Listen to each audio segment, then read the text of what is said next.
So hello guys, welcome to commerce players. बेटा, last class में आप लोगों ने पढ़ा था रिसीट एंड पेमेंट अकाउंट, जिसका एक क्वेश्चन भी मैंने आप लोगों को करने के लिए दिया था।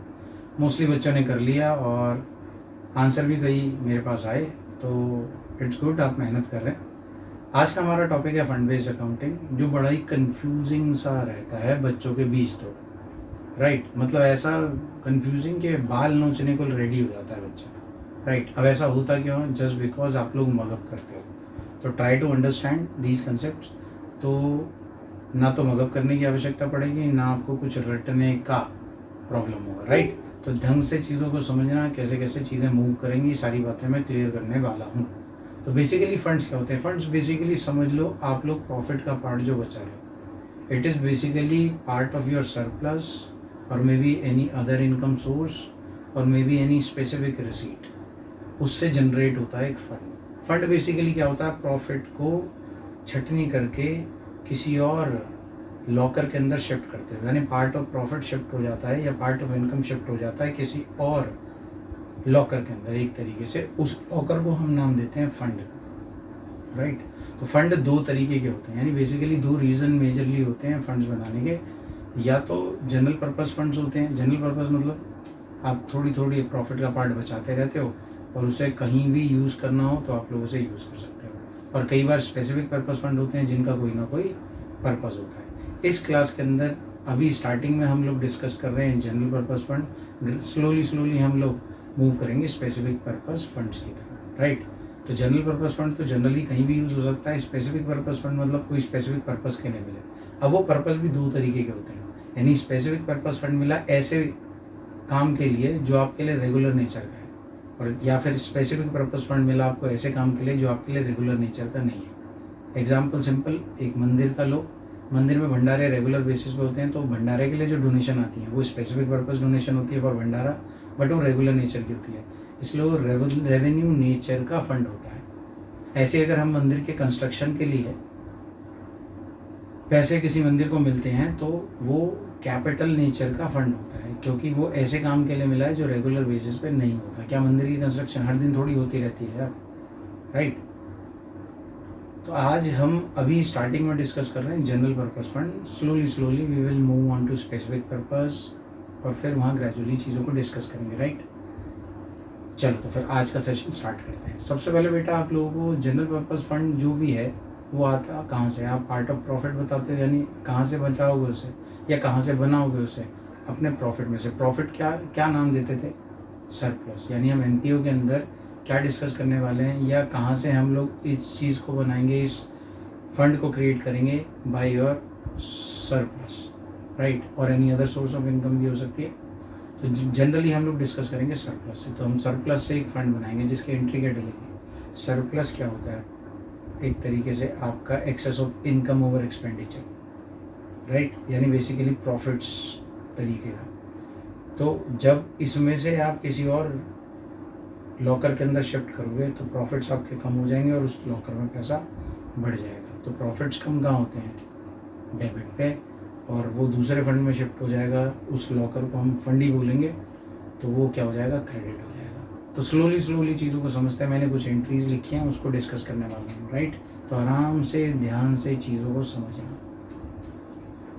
हाँ जी, तो फंड्स क्या होते हैं? फंड्स क्रिएटेड थ्रू सरप्लस, जैसा अभी मैंने बताया, सोर्स ऑफ इनकम या कोई स्पेसिफिक डोनेशन या रिसीट आप लोगों के पास आएंगी, वहाँ से फंड्स क्रिएट किए जाते हैं।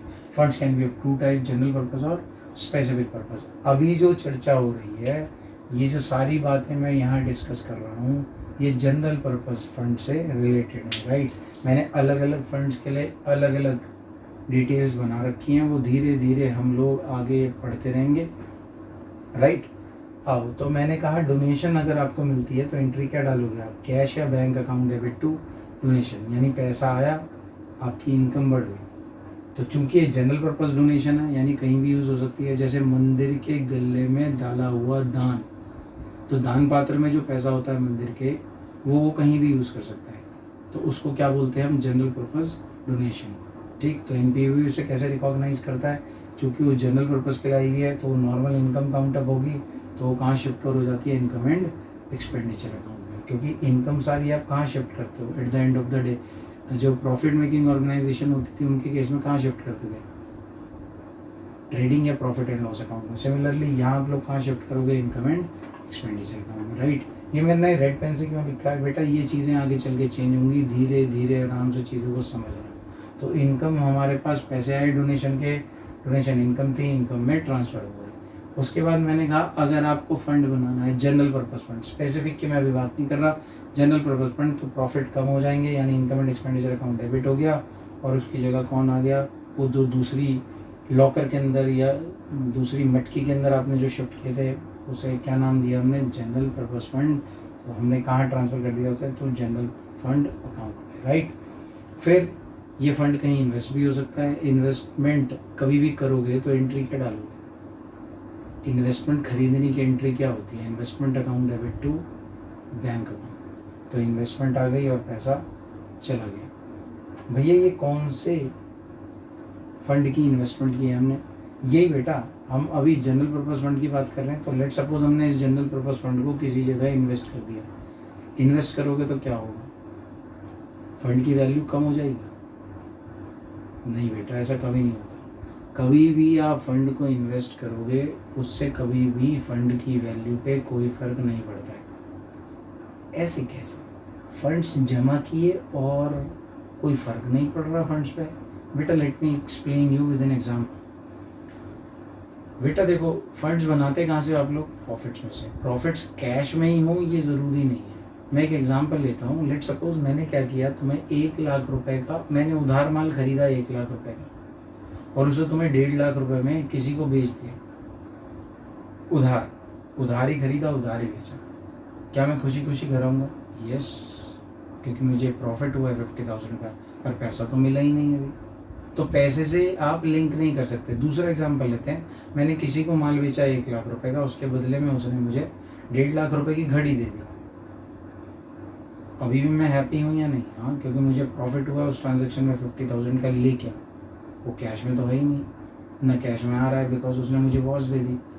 तो हमेशा ध्यान रखो बेटा, ये मैंने CA, CS, CMA, MBA, BBA, BCom वाले बच्चों के साथ भी देखा है, वो प्रॉफिट्स का कनेक्शन रखते हैं विद मनी, अपना सपना मनी मनी मनी। तो पैसे से कोई रिलेशन नहीं होता। Profits can be in form of cash और in form of any other asset also, right. तो इससे कभी भी फंड का लिंक मत निकालना। स्लोली अभी बातें समझ आएंगी, आराम से समझो। तो अभी के लिए मैंने बोला कि इन्वेस्टमेंट आप खरीदोगे तो investment account debit to cash या बैंक अकाउंट। अब ये इन्वेस्टमेंट क्या आप लोगों को कुछ कमा के दे सकती है, हाँ, इंटरेस्ट मिल सकता है, किसी और जगह इन्वेस्ट कर डिविडेंड मिल सकता है, कोई और प्रॉफिट पार्ट हो सकता है। तो जैसे ही आप लोगों को इनकम मिलेगी तो क्या होगा, आपके पास पैसा आ जाएगा और आपकी इनकम बढ़ जाएगी। और चूंकि इनकम बढ़ गई तो इनकम को आप कहाँ शिफ्ट कर दोगे, इनकम एंड एक्सपेंडिचर अकाउंट में। यानी ये ब्याज की जो इनकम होती है एक नॉर्मल इनकम काउंट होती है, तो आप इसे कहाँ शिफ्ट कर दोगे, इनकम एंड एक्सपेंडिचर अकाउंट में। मैं यहाँ तक समझ आता हूँ, शाबाश। उसके बाद बेटा मैंने कहा खर्चे अगर कोई भी हो रहे हैं तो खर्चे की एंट्री क्या डालोगे आप, normally expenses account debit to cash या बैंक, और एक्सपेंसेस को फाइनली कहाँ शिफ्ट कर दोगे, income and expenditure account, right. क्योंकि खर्चे हैं कहाँ शिफ्ट होते हैं, इनकम एंड एक्सपेंडिचर अकाउंट में। प्रॉफिट मेकिंग ऑर्गेनाइजेशन में कहाँ शिफ्ट होते थे, प्रॉफिट एंड लॉस अकाउंट। बड़ी सिंपल सी बात ये है। तो कुल मिला के अभी तक की बात क्या निकली आप लोगों की, जनरल पर्पस फंड कहाँ से बनते हैं, पार्ट ऑफ प्रॉफिट से या अपने सोर्स ऑफ इनकम से। बनाने की एंट्री क्या होती है, फंड्स को बनाने की एंट्री, आपके प्रॉफिट्स पे रोक लगाई जाएगी और उसे कहाँ शिफ्ट कर दिया जाएगा, फंड अकाउंट में। यानी basically your income and expenditure account will be debited and it will be transferred to your general purpose fund account. Am I right. उसके बाद मैंने कहा ये फंड कहीं इन्वेस्ट भी हो सकता है, लेकिन इन्वेस्टमेंट होने से फंड के ऊपर कोई भी फर्क नहीं पड़ता है, फंड उतना ही वहाँ रहता है, राइट। अगर जनरल पर्पस फंड की इन्वेस्टमेंट कोई इनकम कमा के दे तो उसे नॉर्मल इनकम ट्रीट किया जाएगा, it will be transfer to income and expenditure account, right. मैंने इतनी सी बात आप लोगों से डिस्कस करी। मैंने बैलेंस शीट में भी आप लोगों को दिखा दिया कैसे कैसे क्या चीज़ें जाएंगी। जैसे मैंने कहा जनरल फंड हमेशा कहाँ जाएंगे, बैलेंस शीट में लायबिलिटी साइड पे। कारण ये बना कहाँ से, आउट ऑफ प्रॉफिट, यानी प्रॉफिट के पार्ट से बना रहे हो। तो प्रॉफिट का हमेशा क्रेडिट बैलेंस होता है, राइट। और इनकम एंड बैलेंस शीट में एसेट और लायबिलिटी में से किसका क्रेडिट बैलेंस होता है, लायबिलिटीज का क्रेडिट बैलेंस होता है, that's why they are shown on the liability side. Now second reason for showing general fund on liability side और any fund on liability side is that कि आप लोगों को प्रॉफिट का पार्ट अब बचा रहे हैं। आपने प्रॉफिट का पार्ट रोका हुआ है जो मेंबर्स के बेनिफिट के लिए यूज़ होना था, राइट। यानी सरप्लस का पार्ट रोक रखा है जो मेंबर्स के बेनिफिट के लिए कहीं ना कहीं यूज़ होना है। तो एनपीओ क्या है, लायबल है साहब उसको स्पेंड करने के लिए for the benefit of members या फॉर द ऑब्जेक्ट क्लॉज जिसके लिए वो एनपीओ रजिस्टर हुआ है, राइट। तो ये हर तरीके से लाइबिलिटी है हमारे पास। तो फंड्स हमेशा कहाँ शो अप होते हैं, लाइबिलिटी साइड में। यहाँ तक समझ आता हूँ। इन्वेस्टमेंट आप लोगों को पता है ये यहाँ पे एसेट साइड पे ही रहेगी, राइट। और इनकम एंड एक्सपेंडिचर अकाउंट जैसा प्रॉफिट एंड लॉस अकाउंट आप बनाते थे वैसे ही हम आगे सीखेंगे।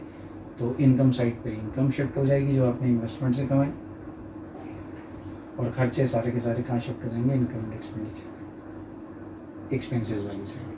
यहाँ तक समझ आता हूँ, राइट। तो ये हमारी छोटी सी चर्चा थी जनरल पर्पस फंड्स के ऊपर। अब हम जो अगली चर्चा उठाएंगे वो है स्पेसिफिक पर्पस फंड पे और रेवेन्यू नेचर के फंड्स, राइट। डिटेल में बात करेंगे, ठीक है यहाँ तक।